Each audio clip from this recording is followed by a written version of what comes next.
Today I want to explain to you how the Vapour system is operated and how it works. I heard all about it on YouTube by a lot of people and I had to test it for myself, and yeah, it works quite well.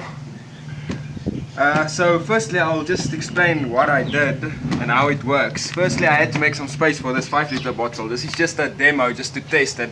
Don't want to waste any money unnecessary if it doesn't work. So firstly I removed the air box, then I installed the bottle with an inlet pipe into the carburetor at the back for the air.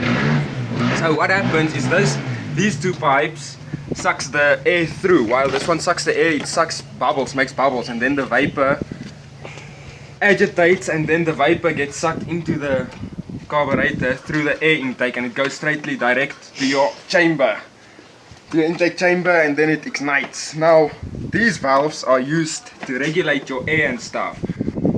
As the motorcycle gets warmer, you should close the air a bit more, because then you need more fuel and less air. Now yeah, you just have to play around with the air, how much air you're gonna need and what. That's why I have so many pipes here.